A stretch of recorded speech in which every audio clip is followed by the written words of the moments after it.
ഒന്ന് ചോദിച്ചോട്ടോ, നമ്മുടെ ആ രാപ്പാടിപ്പറമ്പില് രാരിച്ചെന്നേരെ വീട് ഏതാ? ചെറുക്കന്റെ സ്വഭാവം നന്നായിരിക്കും, സാമാന്യം വിദ്യാഭ്യാസം വേണം, ആര് കണ്ടാലും അയ്യേന്ന് പറയിപ്പിക്കരുത്, പിന്നെ തറവാട്ടുകാരനായിരിക്കണമല്ലോ. ഇതിനെല്ലാം പുറമെ ഒരു പെൺകുട്ടിയെ വെച്ച് പൊറപ്പിക്കാനുള്ള ത്രാണി ഉണ്ടായിരിക്കണം. അത്രയല്ലേ ഒരു ചെറുപ്പക്കാരന് ആവശ്യമുള്ളൂ.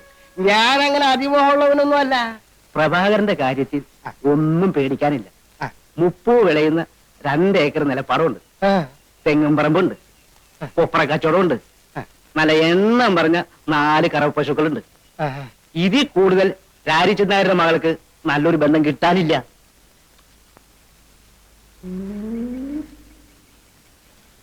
എന്നാ കുട്ടിയെ ഒന്ന് കാണുകയല്ലേ? ഓ, കാണാമല്ലോ. മോളെ സുമതി,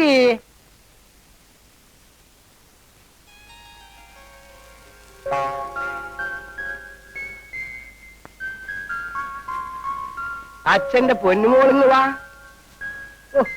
ഇവളുടെ ഒരു കാര്യം, ആള് പീക്കിരിയാണെങ്കിലും അവളുടെ ഒരു നാളം കണ്ടില്ലേ? ഇതാണ് എന്റെ ഏറ്റവും ഒടുവിലത്തെ ലാസ്റ്റ്. സുശീലേ, ഇനി മോളിന്ന് വാ. വാ, അച്ഛന്റെ തങ്കക്കട്ടി ഇങ്ങ് വാ. ഇവളാണ് ഇതിന് നേരെ മൂത്തത്. സുഷ്മേ, വരും വരും വരും. സുഷമ, സുഗു, സുധാകരൻ. ഇത്, ഇതിന്റെ മേലെ ഇത്, ഇതിന്റെ മേലെ ഇത്, ഇതിന്റെ മേലെ ഇത്. അല്ല, പ്രധാനപ്പെട്ട ആളെ ഇങ്ങോട്ട് കണ്ടില്ലല്ലോ. അതല്ലേ വിളിക്കാൻ പോകുന്നത്. ലക്ഷ്മിയെ,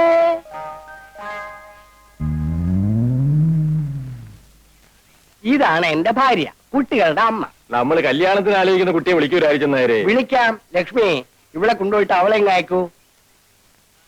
ആ, കുട്ടികളെല്ലാം പൊക്കോളൂ, പൊക്കോളൂ. എണീരടാ അവിടെ, മടി കയറിയിരിക്കാൻ കണ്ട നേരം. അങ്ങോട്ട് ചെല്ലടി, അവർ നിന്നെ പിടിച്ചു തിന്നത്തൊന്നുമില്ല. നിന്നെ കാണാൻ വേണ്ടി വന്നതാണ് നീ.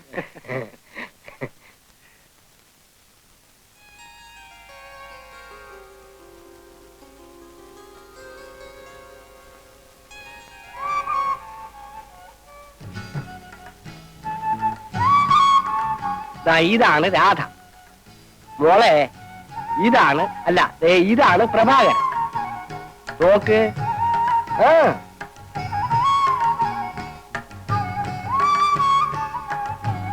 നാണം കൊണ്ടാ.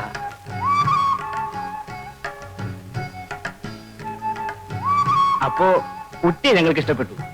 ഇനി തീയതിയെല്ലാം നിശ്ചയിച്ച് ഞങ്ങൾ ഇങ്ങോട്ട് വരാം. ശരി, എന്നാ നമുക്കിറങ്ങാം.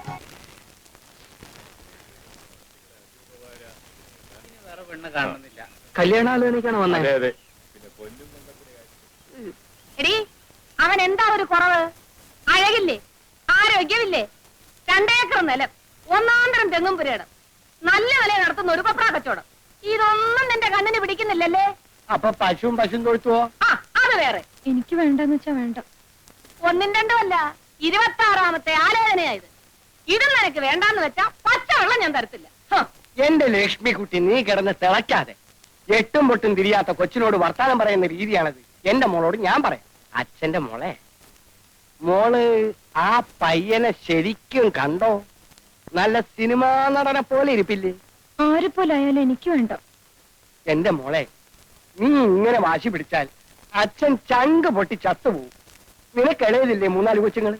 നിങ്ങൾ ഇങ്ങനെ ഇരുന്ന് പുന്നാരം പറഞ്ഞിട്ട് അവള് തലയെ കയറുന്നത്. വല്ലവനുമായിട്ട് പ്രേമോ കുന്തോണ്ടെങ്കിൽ മനസ്സിലാക്കാം. വരുന്ന ഒരുത്തനെ അവൾക്ക് പിടിക്കൂല. എടി, സത്യം പറ, നിന്റെ ഉള്ളിലിരിപ്പ് എന്താ? കല്യാണത്തക്കം പട്ടണത്തിൽ നിന്ന് വരണം. ചേച്ചി പട്ടണത്തിലേക്ക് കൊണ്ടുപോകണം.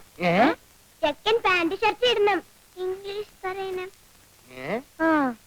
പരിഷ്കാരം വേണം, സിഗരറ്റ് വലിക്കണം, പട്ടണത്തിൽ പോണം, ഇംഗ്ലീഷ് പഠിക്കണം, നിന്റെ അമ്മയുടെ തല വേണം. ഇതിന്റെ ഇടയ്ക്ക് ആ പീക്രാന്തി ഉണ്ടല്ലോ.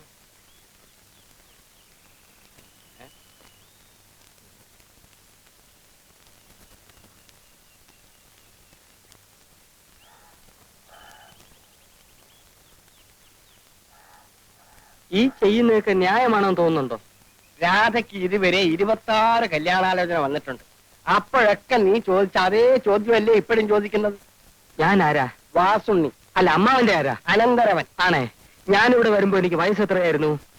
26 തവണ ഞാൻ പറഞ്ഞതല്ലേ 12 അന്ന് എന്റെ അമ്മ അമ്മാവിന്റെ മുമ്പിൽ കിടന്ന് മരിക്കുമ്പോ അമ്മാവൻ കൊടുത്ത വാക്കെന്തുവാ?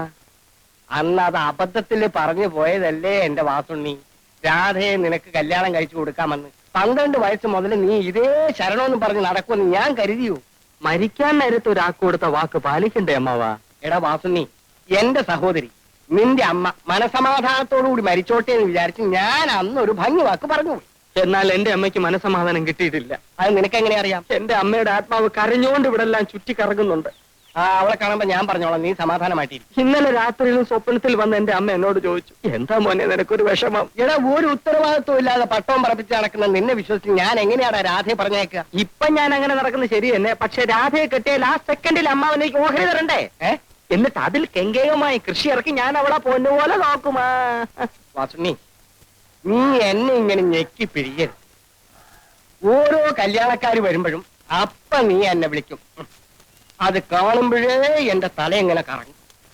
അവൾക്കാണെങ്കിൽ നിന്നെ എന്നല്ല അന്വേഷിച്ചു വരുന്ന ഒരുത്തനെയും പിടിക്കൂല. പട്ടണത്തിൽ നിന്ന് വേണം പോലും, പട്ടണത്തിൽ നിന്ന്. എന്താണാവോ പട്ടണത്തിൽ ഇത്ര തുള്ളാൻ? സമയമല്ലോ, വന്ന ആളിലൊക്കെ പോവാവോ? ഞാൻ വീടാന്തരം നടന്ന് കുറെ ആളുകളെ സംഘടിപ്പിച്ചതാ.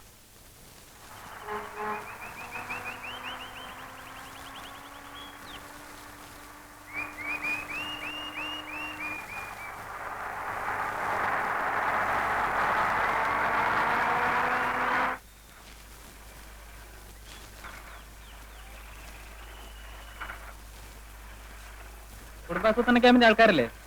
അതെ. ഉദ്ഘാടനത്തിന് ബീഡിയേക്ക് വരാൻ പറ്റില്ല എന്ന് പറഞ്ഞു. അദ്ദേഹത്തിന്റെ അച്ഛന് അസുഖം കൂടുതലാണത്രേ. അതുകൊണ്ട് വേറെ ആരെങ്കിലും വിളിച്ച് ചോദിച്ചോളാൻ പറഞ്ഞു. ഇനിയിപ്പോ 11 മണിക്കൂർ ആരെ അന്വേഷിച്ചു പോകാനാ? തന്തയ്ക്ക് സൂക്കേട് വരാൻ കണ്ട ഒരു സമയം.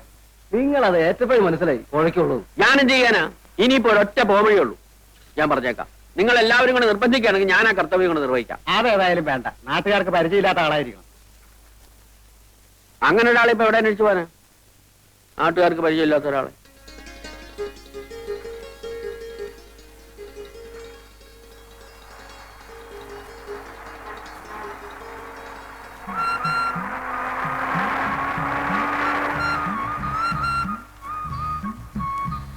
ഈ വില്ലേജ് ഓഫീസിലേക്കുള്ള വഴി ഏതാ?